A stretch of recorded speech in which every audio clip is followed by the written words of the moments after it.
ExactTrack 4D constantly scans for new threats in your neighborhood, alerting you faster than ever when severe storms are heading your way.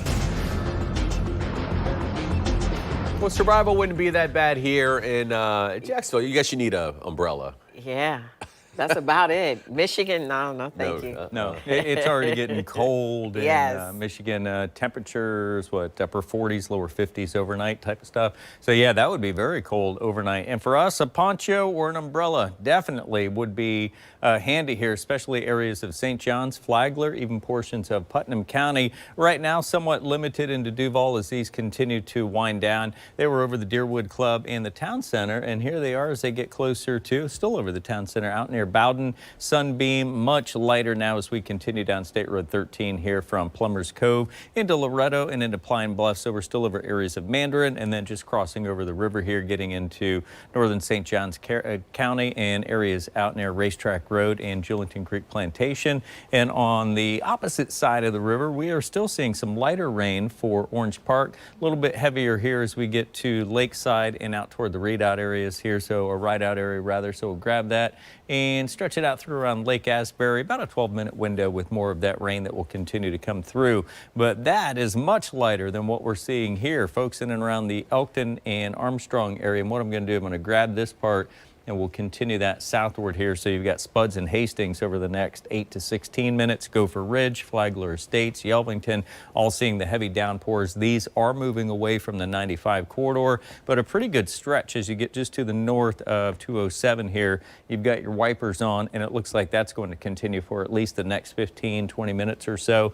And then by the time we get to Crescent Beach, Cedar Landing, and Summer Haven, still tracking some wet weather. Same idea. These will continue to progress inland under that northeasterly flow in and around Palm Coast and continue here through Flagler County, where rainfall amounts areas near I-95 and just south of the Parkway have already topped. There are areas that have topped 3 inches in what we've seen so far for today, and this is set over the last 12 hours. Other areas across the inland spots here may have to do some spot watering. There's St. Augustine Beach as we were tracking the rain there into St. Johns County. You can even see the buffeting of the wind as it's blowing some of the wind-driven rain here at the camera, and we go from there at 81 degrees, showing more of a hazy sun than anything instead of some of those showers. And then here at Morningstar Marinas with Old Glory and back-to-back events here with our nor'easter starting to take the toll on Old Glory. They're starting to see some fraying on the edges. 26-mile-an-hour sustained winds. We've already seen wind topping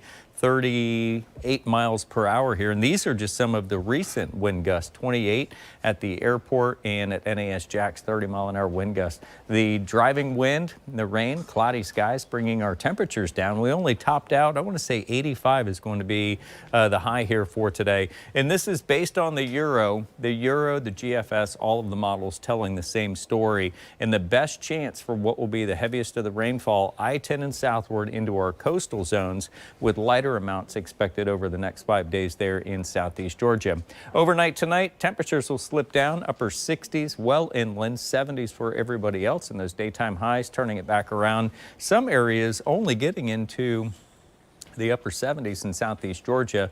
We'll find those 80s as our temperatures continue to slip down, and the rain chances do as well. We'll bottom out at 20%. That'll continue overnight and become the base of what will become our 60% chance Wednesday and Thursday. Still got some rain in the mix, but Thursday will be that break point here where we start to see the drier days coming back, although it looks like an entire week of daytime highs just shy of our seasonal trend in the 80s. Thank you, Richard.